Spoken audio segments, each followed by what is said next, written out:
Okay, நாங்க பாப்போம். இது வந்து உங்களோட மெக்கானிக்ஸ் கடைசி வீடியோ, இது 9வது வீடியோ மொத்த ப்ராக்டிகல்லையும். சரி, ஹைட்ரோட கடைசி தான். இனி நாங்கள் ப்ராப்பர்ட்டிஸ் ஆஃப் மேட்டர் முடிச்சா காணும் உங்களோட ஹைட்ரோட கடைசி செய்வோம். சரி, என்னென்றால் determination of the density of the liquid using a weighted test tube. அதாவது நிறைவேற்றிய ஒளிகுழாய் ஒன்றினை பயன்படுத்தி திரவம் ஒன்று தொடர்படர்த்தியை துணிதல். தொடர்படர்த்தி என்றும் சொல்லி இருக்கிறான். அதே நேரத்துல அடர்த்தியத்தான் நான் மெயினா பாக்குறேன். இல்ல தொடர்படர்த்தி வந்து அடர்த்தியத்தான் காண்றான். இங்கிலீஷ் மீடியத்துல டென்சிட்டின்னு போட்டுருக்கோம், உங்களுக்கு தொடர்படர்த்தி சார்படர்த்தின்னு போட்டிருக்கான்.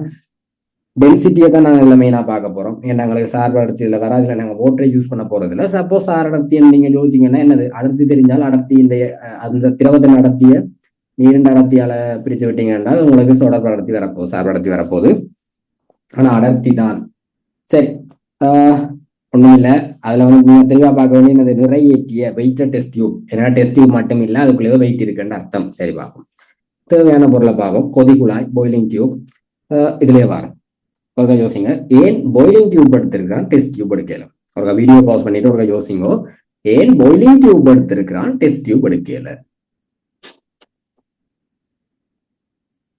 சரி, ஏனென்றால் பாய்லிங் டியூப்பை விட டெஸ்ட் டியூப்பை விட பாய்லிங் டியூப் ஏன் பெற்றா, பாய்லிங் டியூபுக்கு ஏரியா கூட என்றால் ஆஃப்கோர்ஸ் அது வந்து என்னது, கணக்கத்தை தாங்க போகுது. கணக்கத்தை தாங்கினால் எங்களுக்கு வந்து வலு சதவீதம் குறையும். எவ்வளவு கூட போடுறோமோ அவ்வளவு வலு சதவீதம் குறையும். ஏரியா கூடினா சரி, நீங்கள் எந்த கூடினா வலு சதவீதம் குறைய போகுது. அதான் ஏரியா கூடாதான் ரீசன். சரி, அப்ப ஏரியா கூடினால் எங்களுக்கு நல்லா, ஏனெண்டா அதுல அந்த கீழே பொருள் ஆட் பண்ண வேண்டி வரும். இதுல வந்து அந்த பிரச்சனை வந்து வராது. ரைட், அதான் அதுக்கு ரீசன். அடுத்தது வந்து என்ன சொல்லியிருக்கான், டோல் ஜார் சொல்லியிருக்கான், உயரமான சாடி. அதான் இந்த சாடி. அடுத்தது வந்து படித்தோதி சொல்லியிருக்கான். வேணியர் எடுக்குமானி சொல்லியிருக்கான். அது வேணிய கலிஃபர், படித்தோதி, மேத்ஸ் யூனிட். ஏன்னா நாங்கள் மேத்ஸ் யூனிட்டை நாங்கள் போட்டு கொண்டிருக்கோம். மேத்ஸ் யூனிட் தான் போட்டு ஆட் பண்ணுவோம். அடுத்தது வந்து வரைதால் கீழே மில்லி மீட்டர்ல அடையாளம் விடப்பட்டிருக்கோம். மில்லி மீட்டர் லீஸ் கவுண்ட்ல 1 மில்லிமீட்டர் லீஸ் கவுண்ட் இருக்கிற வரைதால் கீழம். அது படம் வந்து பின்னண்டாலே சொதப்பிக்குது. இதுல வந்து மில்லி மீட்டர்ல அடையாளம் இருக்கணும். மில்லி மீட்டர் அடையாளம் வரைதால் கீழம் சொல்லியிருக்கான். அடுத்தது வந்து சோடியம் குளோரைடு. விளங்குதா? நாங்கள் தெரியாத திரவத்தின்றே தான் நடக்க போனோம்.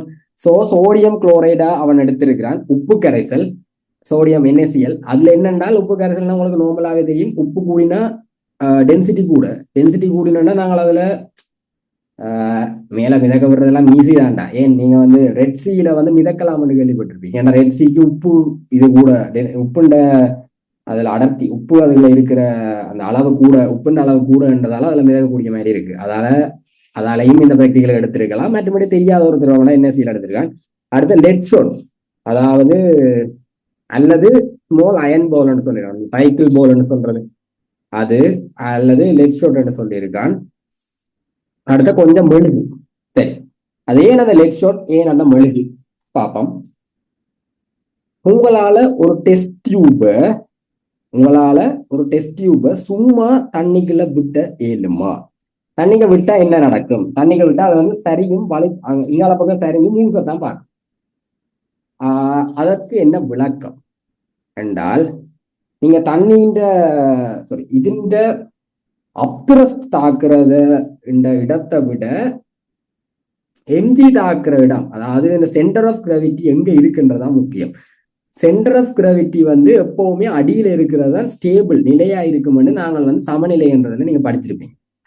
ஸ்டேபிளா இருக்கணும்னால் சென்டர் ஆஃப் கிராவிட்டி அடியில இருக்கணும்.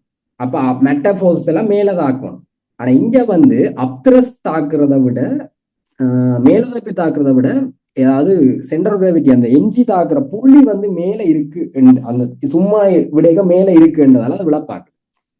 ஸோ இதுல வந்து நாங்கள் வந்து கீழே அடிப்பகுதி கொண்டு வரணும்னா கீழே வெயிட் ஆட் பண்ணணும். இதுதான் நாங்களோட கப்பல் சிங்கிள் கன்செப்டும் இதுதான். கப்பல் என்னென்ன தண்ணிக்குள்ள போகுதுன்னா அது அடிப்பகுதியில வெயிட் கூடவா இருக்குது. ஸோ அதே கன்செப்ட் தான் இங்கேயும் இருக்குது. அடிப்பகுதியில நீங்க வெயிட்டை கூட்டினீங்கன்னா அப்த்ரஸ்ட் தாக்குறத விட மேஸ் வந்து கீழே இருந்தாலும் எங்களுக்கு சென்ட்ரல் கிராவிட்டி கீழே இருக்குது. ஸோ அது ஸ்டேபிளா இருக்கும், நிலையானதான ஒரு இதா இருக்கும். ஸோ அது நிற்கும். அப்ப நாங்கள் அதை என்ன செய்யணும்டாடா, இதை நிலைப்படுத்துறதுக்கு எவ்வளவுக்கு கொஞ்சமா அதுல மினிமம் எவ்வளவு குறைவா எங்களால் அந்த லெட் ஷோட்டை உள்ள போடலுமோ அதை போட்டு அளக்கணும். அவருக்கு அதற்கா போட்டுப்பாங்க. அதை என்ன செய்யணும், ஒவ்வொரு காலம் பிடிச்சு வச்சுக்கொண்டு ஒருக்கா போடணும். போட்டு இதுக்கு விழாம நிக்குதா, இதுக்கு விழாம கடைசியா எப்போ விழாம நிக்குதோ அப்ப அளக்கணும். ஏனென்றால் ஒரு கட்டத்துல அது மூழ்கும் தானே, அது மொத்தமா மூழ்காம நாங்க பார்க்கணும். இருந்தா இப்ப மேஸ் ஆட் பண்ண போறோம். நீங்க லெட் ஷோட்டையே கூட போட்டீங்கன்னா மேஸ் அட் பண்ணிக்கல அந்த அட் பண்ற மேஸ் அந்த இது வந்து குறைவானதா தான் இருக்கும். இப்ப 300 கிராம் நார்மலா ஆட் பண்ணலாம் என்றால் லெட் ஷோட்டை கூட போட்டீங்கன்னா 200 கிராம் தான் ஆட் பண்ணலாம். சதவீத வலு கூட வர்றதுக்கான வாய்ப்பு இருக்கு. ஸோ இன்னும் திருத்தமான இதை போடுறதுக்கு நாங்கள் எவ்வளவுக்கு எவ்வளவு அளக்கலாமோ அதை பார்க்கணும். அதால இதுல வந்து லெட் ஷோட்டை எவ்வளவு இனி இல்லைன்னா குறைவாத்தான் போடணும். அப்ப அந்த அளவு ஒருக்கா எவ்வளவு குறைவா போட்டா அது நிலையா மேல நிக்குது விழாம என்றதை பார்த்துட்டு அதுக்கேற்ற மாதிரி போடணும். போட்டுட்டு மெழுகால நிரப்பணும்.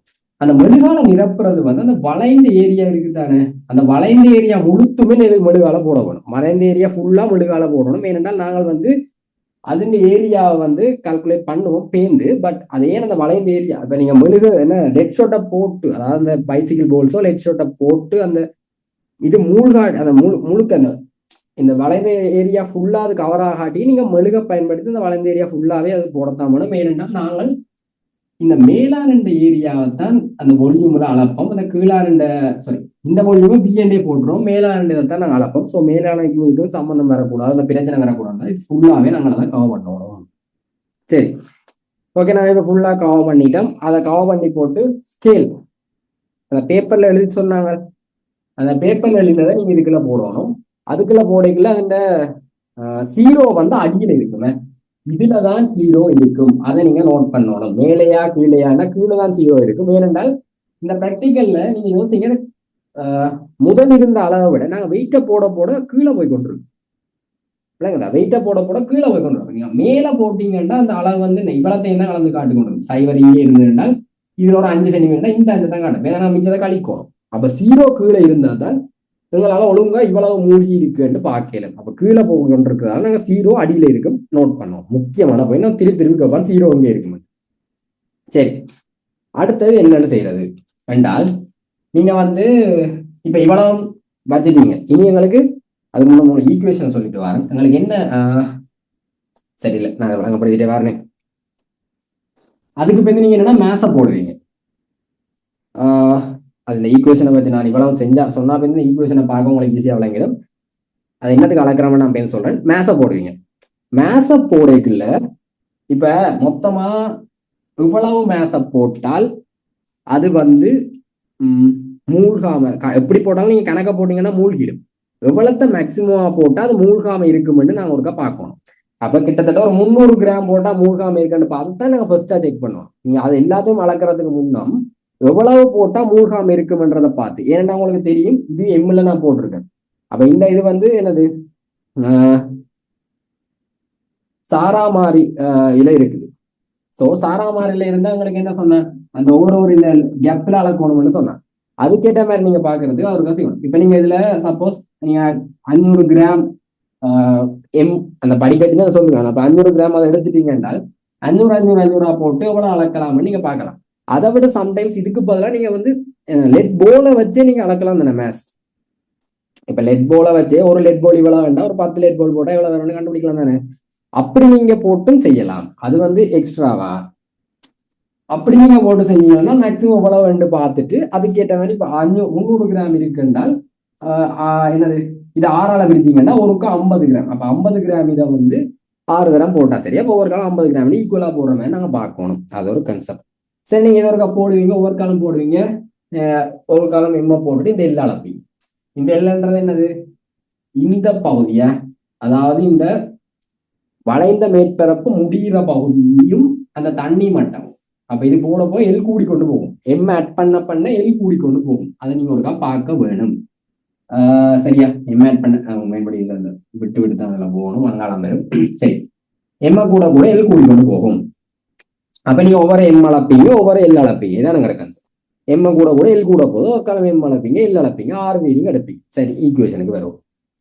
உங்களுக்கு வந்து இந்த VMAM ρL இது அவ்வளவுமே இந்த ஈக்குவேஷன் வந்து இதே நான் கடைசியா சொல்றேன்னா இது வந்து இனி இல்லைன்னா முக்கியம், எக்ஸாம்ல கேட்பான்.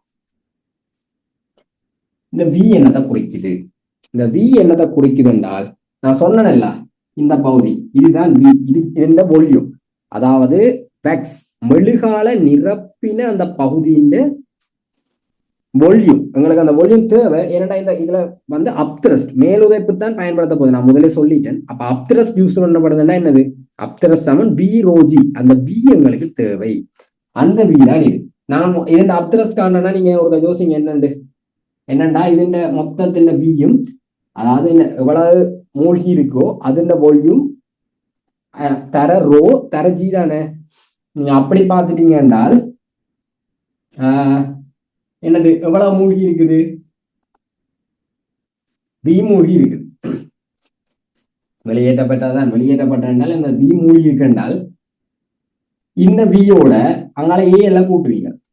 என்னது ஏ என்றது அவன் என்ன சொல்றான்னால் இந்த ஏ என்றது என்னன்னால் இந்த வட்ட மேற்பரப்பில் தான் வெளியில அந்த எக்ஸ்டர்னல் டயமீட்டர், அதாவது அந்த பாயிலிங் டியூப் எக்ஸ்டர்னல் இதுண்ட அதுல வந்து ஏரியா, அந்த வட்டத்தின் ஏரியா. ஏன்னா இந்த ஏரியா தர இந்த லென்த் என்னது, இந்த இவ்வளத்தின வால்யூம் மீட்டர், அதாவது இந்த ஏரியா தர இந்த லென்த் வந்து இவ்வளத்தின வால்யூம் தரம் தானே. அப்ப அதுக்கு தான் அந்த ஏரியாவை நீங்க காணணும். அந்த ஏரியாவை என்னன்னு காண்றது என்றால் πd square by 4 πr square by 4 πr square by 2, அதான் எங்களோட சாரி πr ஸ்கொயர் தான் எங்களோட ஏரியா. அதுல வந்து என்னது d/2 தான் r. அந்த d என்றது என்னன்னா இதுல டயாமீட்டர். அதுல டயாமீட்டர் அளக்கிறதுக்கு என்ன செய்வோம், அதுல வெளி விட்டம் அதை அளக்கிறதுக்கு பேர்னியர் கலிஃபரை யூஸ் பண்ணி, பேர்னியர் எடுக்குமானியை யூஸ் பண்ணி அதுல வெளி விட்டத்தால வந்து அது r சமன் d/2 இருக்கு. அப்ப அதுக்கு நீங்க area Saman πd square by 4 நீங்க அந்த ஏரியா எடுப்பீங்க. அதான் இந்த ஏரியா. அந்த ஏரியான்றது என்னது, இந்த ஏரியா. அடுத்தது லென்த். இந்த எல்ன்றது என்னது, இந்த மட்டத்துக்கும் இந்த மட்டம், அதாவது இந்த பேக்ஸ்ல போட்ட அந்த மட்டத்துக்கும் மேல அந்த இது முட்டி இருக்கிற மட்டத்துக்கு அந்த நீளம் தான் நெல். அடுத்தது வந்து ரோ என்ற இந்த திரவத்தின் அடர்த்தி. அடுத்தது ஸ்மால் எம் கேபிட்டல் எம், இனி இல்லைன்னு முக்கியம் ஸ்மால் எம் கேபிட்டல் எம். இதுல வந்து அவன் ஸ்மால் எம் கேபிட்டல் எம் என்னன்னா அவன் தருவான், அப்படி இல்லை நீங்க வைக்கணும். நார்மலா அந்த ஸ்மால் எம் நாங்க போடுறது, நாங்கள் அளக்குற இந்த வெயிட்டை தான் ஸ்மால் எம் போடுறாங்க. அளக்குற வெயிட்டை ஆட் பண்ணுவோம். இப்போ ஸ்மால் எம் ஆட் பண்ணி தான் இந்த கிராஃப்லையும் இதுல வர்றது ஸ்மால் எம் அளக்குறது. கேபிட்டல் எம்ன்றது இனி இல்லைன்னு முக்கியம். கேபிட்டல் எம் என்னென்றால் இந்த பாயிலிங் டியூப் இருக்கு தானே, இந்த மொத்த பாயிலிங் டியூப்பும் அந்த அதுக்குள்ள இந்த லெட் பால் போட்டனாங்க தானே, அதாவது இதுக்கு முன்னம் இந்த மேசுகளை போடுறதுக்கு முன்னம் அந்த லெட் பால் போட்டோம், அந்த லெட் பால் போட்டு வேக்ஸ் பண்ணோம், அந்த boiling tube weight M capital M. அப்ப நீங்க ஈக்குவேஷன் போடுங்க என்னது, எம்ஜி சமன் வீரோஜி தானே, அதே கான்செப்ட் அப்தர்ஸ் மாதிரி தான். எம்ஜி சமன் வீரோஜி மாதிரி எம் பிளஸ் எம்ஜி. இதுல வந்துன்னா கன பேர் இந்த இடத்துல குழப்பீங்க. ஸ்மால் எம் மறந்துடுறது, இல்லை கேபிட்டல் எம் மறந்துட்டு எம்ஜி என்று போட்டுட்டு இந்த சமன்பாடு எம்ஜி என்று போட்டு செய்யறது. அப்படி வராது. Capital M plus small M into G தானே மொத்த வெயிட்டிலோ. இதுல கனவேர் பிளவுறது இந்த ஸ்மால் எம் கேபிட்டல் எம் மறந்துடுறது. கேபிட்டல் எம் கட்டாயம் போடணும், அவன் சுத்தி குழப்பி விட்டுருவான். கேபிட்டல் எம் போடணும். கேபிட்டல் எம்ன்றது அந்த டோட்டல் வெயிட் தான். அப்ப எம் பெறும் M plus small M into G சமன் வி பிளஸ் ஏஎல். ஏஎல்ன்றது என்னது, இதுண்ட வால்யூம் பார்த்துட்டோம், மேலான வால்யூமுக்கு தான் ஏஎல் இன்டு ரோஜி. இதை நீங்க போடுவீங்க. அதை நீங்க எழுவாய் ஆக்கிறீங்கன்னா இப்படி ஒரு சமன்பாடு பெறும். இதுல இருந்து எங்களுக்கு என்னதை கண்டுபிடிக்கலாம், 1/A⍴ கிரேடியன்ட் கண்டுபிடிக்கலாம். அப்ப கிராஃபின படித்திறன் நாங்க பார்த்துடலாம், அதை நாங்க இதுல அளக்கலாம் ஜி என்று. உங்களுக்கு 1/A⍴ வந்து ஜி என்று தெரிஞ்சுட்டால் ஏரியா என்னது, சாரி ரோ என்னது, ரோ சமன் 1/A இன்டு ஜி. அந்த ஏரியாவுக்கு பதிலாக நாங்கள் ஏற்கனவே πd ஸ்கொயர் பை 4 வச்சு கண்டுட்டோம். அப்ப நீங்க இதை வச்சுக்கொண்டு உங்களுக்கு இதுல எல்லாமே தெரிஞ்ச வேல்யூ உங்களால ரோவை கண்டுபிடிக்கலாம். ரோவை கண்டுபிடிச்சா சார் அடர்த்தி காணலாம். ரோன்றது என்னது, அந்த திரவத்தின் அடர்த்தி எங்களால கண்டுபிடிக்கலாம். இதுல நீங்க முக்கியமா பார்க்க வேண்டிய விஷயங்களை நாங்க ஒருக்கா பார்ப்போம். பேர்னியர் கலிஃபரை யூஸ் பண்ணி அந்த எக்ஸ்டர்னல் டயாமீட்டர் அளக்குறேன்னு சொன்னாங்க. அந்த பேர்னியர் கலிஃபரை யூஸ் பண்ணிக்க நீங்க அந்த ஏற்கனவே நாங்க படிச்ச பேர்னியர் கலிஃபர் தியரிக்கு போகணும். அதுல என்ன சொன்னாங்க, 90 டிகிரி ரொட்டேட் பண்ணி குறைஞ்சது 6 இடத்துல அந்த டயாமீட்டர் அளக்க வேண்டி வரும் ஏதாவது. அதை நீங்கள் இதுல வந்து ஒரு அதை நோட் பண்ணணும். அவன் ஏதாவது கேட்டான்டா, சும்மா கேட்டா வேணிகளை அளக்கணும்டா சரி, அப்படி இல்லாட்டி நீங்க இப்படி நோட் பண்ணி எழுதணும். ஏனென்றால் அவன் சுத்தி கேட்டான்டா ஸ்ட்ரக்சர் எல்லாம். அடுத்ததை பார்த்தோம்னா அந்த மேக்சிமம் ரீடிங்னு நான் சொன்னாங்க என்னது, 300 கிராம் 8% என்ன குறைக்கிறதுக்கு எவ்வளவு மேக்சிமம் எடுக்கலாமோ அவ்வளவு மேக்சிமம் எடுக்கிறேன்னு பாக்குறது கன்செப்ட்.